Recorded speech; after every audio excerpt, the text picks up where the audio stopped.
नमस्कार, मी राहुल कुलकर्णी. मराठीत एक शब्द आहे. एखाद्या कृतीचं भजं केलं. भजं केलं म्हणजे काय? त्याची पूर्ण वाट लावून टाकली.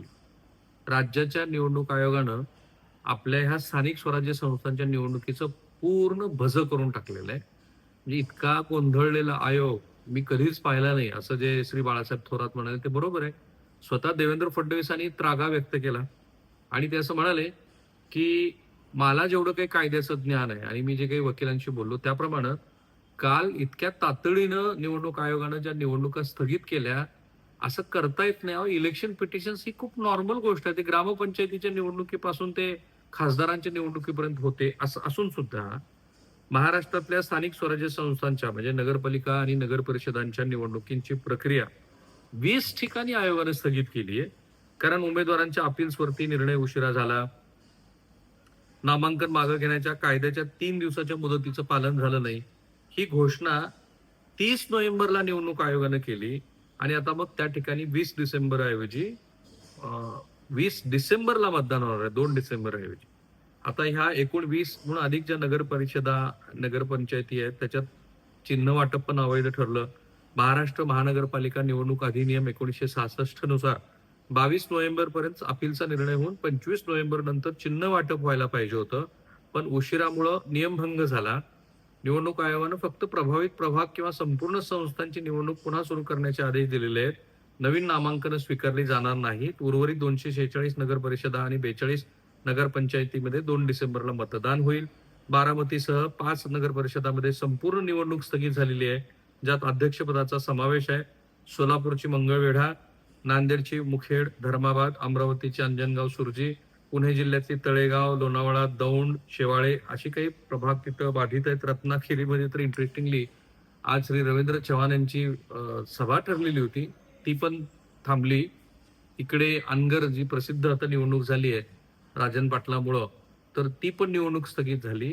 असं दिसतं आहे की निवडणूक आयोगाला स्वतःच्याच कायद्याचा नीट अभ्यास नाहीये आणि इतका गोंधळलेला निवडणूक आयोग आहे, याचे दोनच अर्थ होतात. एक, हा निवडणूक आयोग हा सत्ताधाऱ्यांच्या पूर्ण दबावात आहे.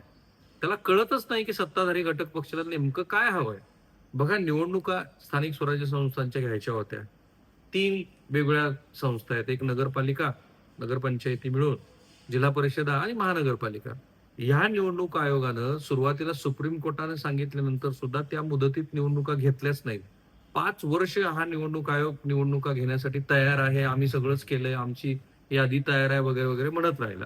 बट ठीक आहे, सुप्रीम कोर्टामध्ये याचिका होत्या, त्यामुळे तुम्हाला उशीर झाला वगैरे हे इथपर्यंत पण आपण समजून घेऊ. पण पुढे काय झालं? जेव्हा सुप्रीम कोर्टाने तुम्हाला सांगितलं की बाबा निवडणुका मुदतीमध्ये घ्या, आता जानेवारी 31 तारखेपर्यंत घ्या आणि आम्ही सांगतो त्याप्रमाणे घ्या. प्रत्यक्षामध्ये निवडणूक आयोगाला सुप्रीम कोर्टानं अक्षरशः कान फटवलं आणि म्हटलं की आम्ही साधा तुम्हाला आदेश दिलाय ना, की बांटीय कमिशनच्या आधीचा महाराष्ट्र कसा आहे तशी निवडणूक घ्या.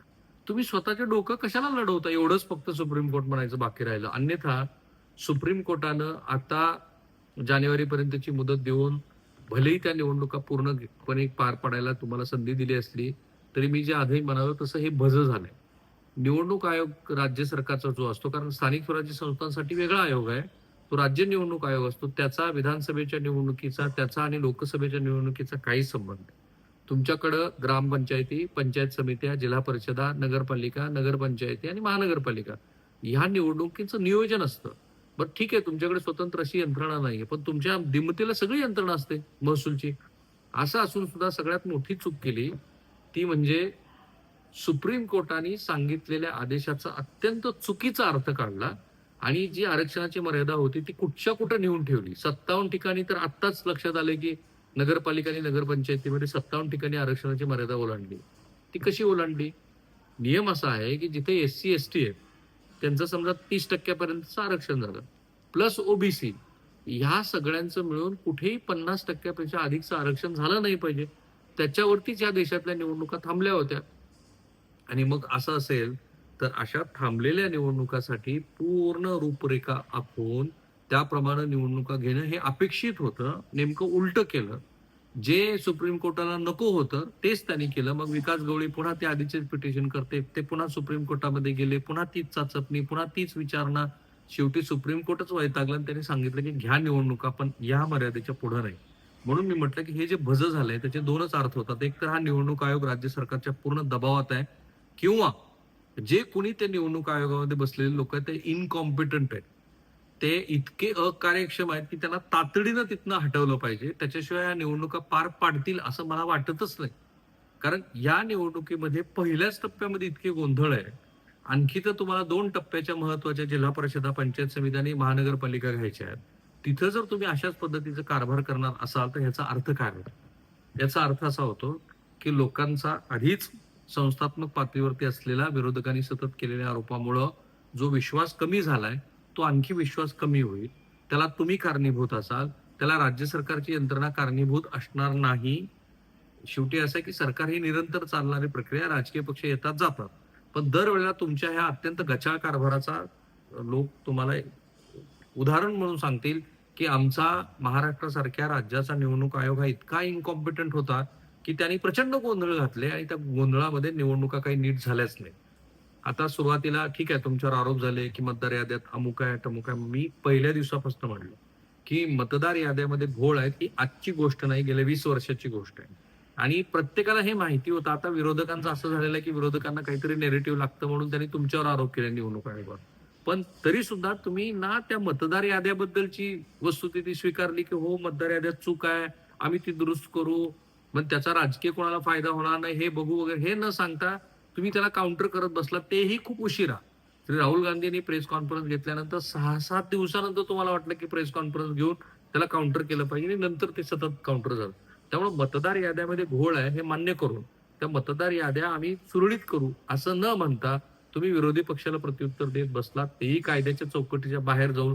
SIR मध्ये पण नाही, हे सेंट्रल इलेक्शन कमिशन बद्दल बोलतो मी. SIRच्या संदर्भामध्ये पण आधी जी काही मापकं लावली होती ती सुप्रीम कोर्टाला काढावी लागली. त्यांनी नवीन मापकं दिली, नंतर मग ते बिहारमधलं SIR पूर्ण झालं आणि आता बाकीच्या राज्यामध्ये होत आहे. थोडक्यात काय तर निवडणूक आयोगानं अत्यंत पारदर्शी राहणं गरजेचं होतं, ते राहिले नाहीत. आता खुद्द मुख्यमंत्र्यांनीच तुमचे कान उपटलेत. कारण शेवटी असं आहे, कितीही आपण म्हटलं की निवडणूक आयोग हा स्वायत्त असतो वगैरे वगैरे, ती अपेक्षा आहे, ते संकेत आहे, ते कायद्याप्रमाणे एखादाच असा निवडणूक आयुक्त असतो की जो स्वतः कायद्याचा काय अर्थ लावायचा ते TN शेषनच देशाला सांगू शकतात. मग तिथून आचारसंहितेचं महत्व वगैरे करतं. उर्वरित ठिकाणी त्या निवडणूक आयोगाची स्वायत्तता फारशी ठीक आहे. TN शेषननी पण नंतर काँग्रेस पक्षातर्फे निवडणूक लढली आणि बऱ्याच निवडणूक आयुक्तांनी अशा कृती केल्यात. पण आजपर्यंत निवडणूक आयोगाच्या कार्यक्षमतेवरती प्रश्न कोणी विचारलं गेलं नव्हतं. महाराष्ट्रामध्ये जे काही सुरू आहे ते पाहता अत्यंत इनकॉम्पिटंट लोकांचा हा निवडणूक आयोग आहे असं म्हणावं लागतं आहे. आणि त्यांच्या ह्या अत्यंत गचाळ कारभारामुळं महाराष्ट्रातल्या जनतेचा तुमच्यावरचा राहिला सायला सुद्धा विश्वास तुम्ही पूर्णपणे तळाला मिळवला असं दिसतंय. हॅव्हिंग सेड दिस, पुढं काय करू शकतो तर निवडणूक आयोगाने झालेल्या चुका मान्य करून जी कुठली कॉम्पिटंट ऑथॉरिटी आहे त्याच्याकडे जाऊन, भले सुप्रीम कोर्टामध्ये जायला लागेल तर पुन्हा सुप्रीम कोर्टामध्ये जा, मुदत वाढवून घ्या, पण इतक्या गचाळ निवडणुका तुम्ही घेऊ नका. ह्याच्यामुळे ना तुमचं भलं होईल ना राज्याचं होईल. एवढंच तुमच्या हातामध्ये. आणि महाराष्ट्र राज्याचे मुख्यमंत्री हे करू शकतात की जी इनकॉम्पिटंट मंडळी त्यांना वाटतात, मी कितीही म्हणालो की निवडणूक आयोग स्वायत्त असतो वगैरे, ही एक रचना आहे. शेवटी हेच IAS अधिकारी जाऊन तिथे त्या निवडणूक आयोगाला लीड करतात. सेंट्रलमध्ये पण तसंच असतं. सेंट्रलमधल्या नियुक्तीमध्ये विरोधी पक्षांची भूमिका तशी आता फारशी महत्वाची राहिलेली नाही. हे मुख्यमंत्र्यांना पण करावं लागेल. त्यांनाच व्हिडिओ कॉन्फरन्स घेऊन हे सगळे जे ज्यांना आपण निवडणूक आयोगाच्या कडे दिलेली यंत्रणा म्हणून जिल्हाधिकाऱ्यांना वगैरे अधिकार देतो या काळामध्ये, तर त्याही मंडळींना जिल्हाधिकाऱ्यांना सांगावं लागेल की आपल्याला निवडणुका चांगल्या पद्धतीने घ्यायच्या, अन्यथा लोकांचा विश्वास आपल्यावरचा उडेल. बाय द वे, पॉलिटिकली पण बरंच काय काय घडते. मला दिलेल्या मुलाखतीमध्ये श्री एकनाथ शिंदे असं म्हणाले की आम्ही युतीचा धर्म पाळतो आहोत, तर समोरच्यांनी पाळायला पाहिजे. पण पुढे त्यांनी भारतीय जनता पार्टी आणि शिवसेनेमधल्या युतीचे बरेच संदर्भ दिले की जुनी कशी युती आहे, ती कशी वैचारिक युती आहे वगैरे, विच इज ट्रू. आणि पुढे बोलत असताना आम्ही नंबर 3चा पक्ष आहोत हेही त्यांनी आवर्जून सांगितलं. आणि इकडे उदय सामंतांनी असं सांगितलं की जरा रवींद्र चव्हाण यांना काहीतरी समज देण्याची गरज आहे. आणि हे सगळं झाल्यानंतर शहाजी बापूंच्या कार्यालयावरती दाड पडलेली आहे. तिकडे संतोष बागरच्या घर पण त्याची झाडाझडती झालेली आहे. सो सब चंगासी म्हणायचं आणि आपण बघत राहायचं आणि हे लक्ष ठेवायचं की 2 तारखेनंतर काय होतं. थांबूया.